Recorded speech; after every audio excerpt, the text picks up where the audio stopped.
Greetings, users and programs. This is Etari L1v1ngSacr1f1ce, and today we're going to talk about how to become more focused and learn how to say no to all the noise that surrounds us.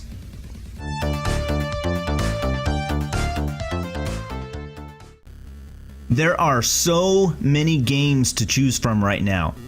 When I was a kid, it seemed like there were really only about 4 to 8 really good games that came out every year, and everybody played those same 4 to 8 games. Now it seems like my backlog just keeps getting bigger and bigger, and more people are feeling this way. There's too many games to play. Now, as to why we're having this phenomena, that's a whole nother topic we could cover in great detail another day.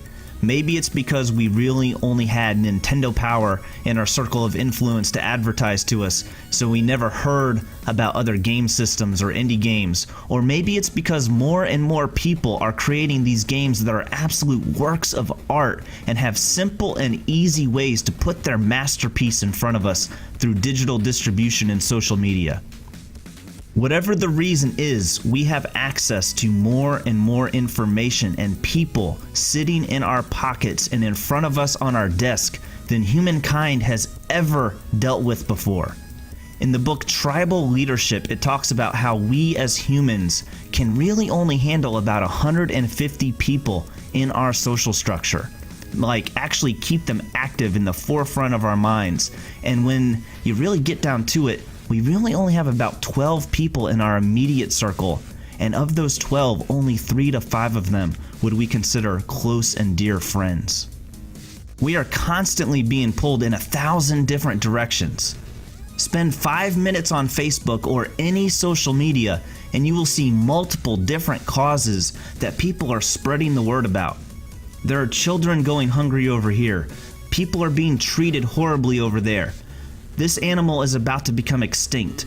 The injured vets, LGBT rights, gun control, and the list goes on and on and on. Everyone wants us to be as passionate about what's important to them as they are.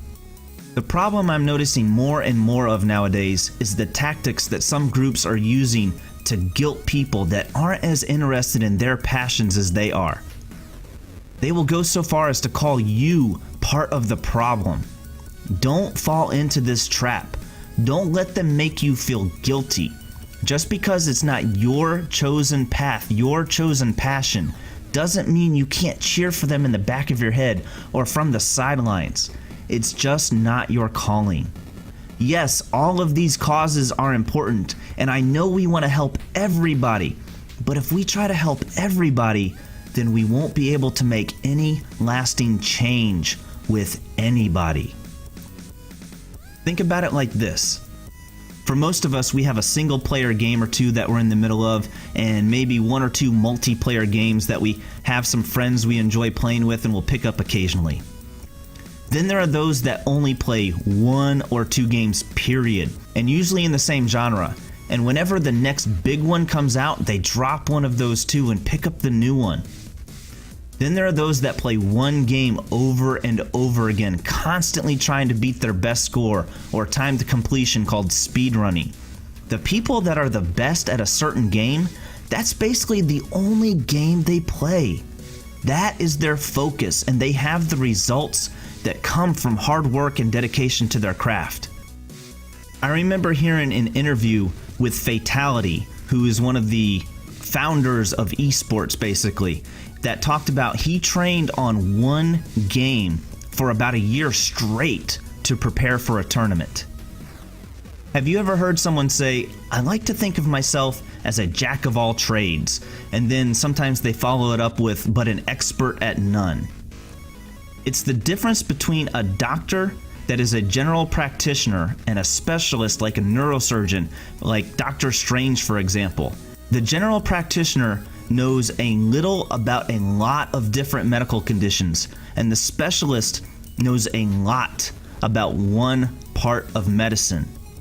The general practitioner might make $100,000 to $200,000 a year, and the specialist neurosurgeon will make an average of over $900,000 a year.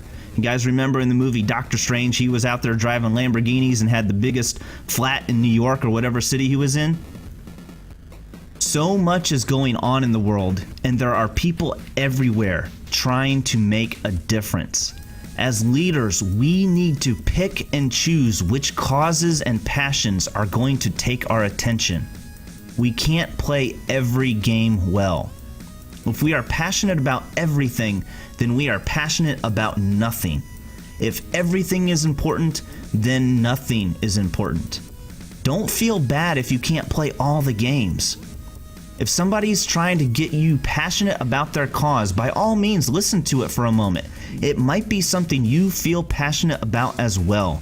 But we've got to pick a few games or passions that we want to play well and focus on those, or else we won't accomplish anything worthwhile.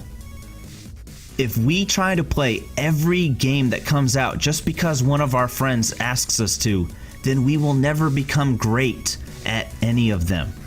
We will never have the chance to learn all the intricacies of the gameplay, the story, never have a chance to really live and experience the world that the developers created for us.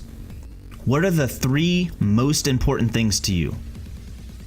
For me, if it doesn't have to do with building my business or businesses, spending time with my loved ones, or playing video games, I don't really have much interest in it.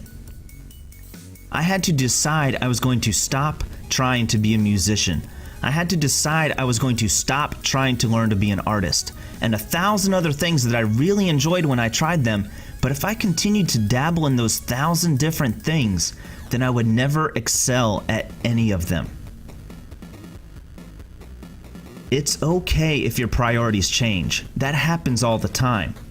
However, always be aware of the consequences of changing games or trying to play 2 games at once.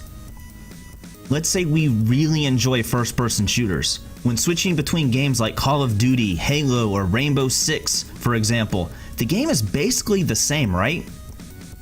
They are both first-person shooters, point and shoot, and a lot of the skills you learn from one game will carry over to the next, right? But the controls are slightly different.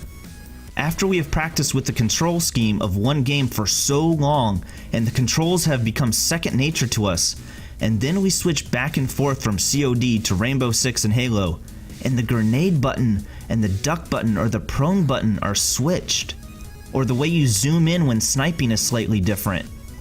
We have to think more heavily because we can't just rely on our instincts anymore, because sometimes our instincts will cause us to throw a grenade when we meant to zoom in on our sniper rifle. When we stick with one game long enough and learn the game so well it becomes second nature and we no longer have to think about the basics, then we are able to move to the next level of gameplay. Then we are able to start studying tactics and strategy instead of cursing because we meant to throw the damn grenade back, not go prone and cover our body with it. Or what if we take a break from a game for a while and then come back to it? I was playing Dragon Ball FighterZ non-stop for a couple weeks, and then for one reason or another, I stepped away from it for a little bit. Not even a couple months, or it was just like a week or 2. And there was so much I had forgotten when I came back to it. I had only been playing the game for a couple weeks to begin with. I had learned a lot of combos and whatnot, but I basically had to start all over again because I had forgotten so much in that short amount of time. I had lost all that momentum of letting the game become second nature to me. By all means, try out as many different games in life as you would like. Just be aware that the sooner you commit to one major cause or focus in life, the sooner you will be able to move past the basics and really start to make an impact or excel at your chosen endeavor. Every time we switch games, we have to allow ourselves the patience required to get past the basics all over again. For those of you that are interested in digging deeper and learning more about how to keep your focus in your day-to-day life, I would recommend the book Off Balance by a guy named Matthew Kelly, which will be in the description below. And the book I mentioned earlier, Tribal Leadership, which is all about how to build a following, will be in the description as well. If this video helps one fellow gamer adapt their way of thinking and grow into the type of person that they have always dreamed of becoming, then my time has been well spent. If this video has helped you in any way, then help your fellow gamers out and share it with them. Remember to give the video a big thumbs up on that like button and subscribe. And until next time, remember to keep moving forward!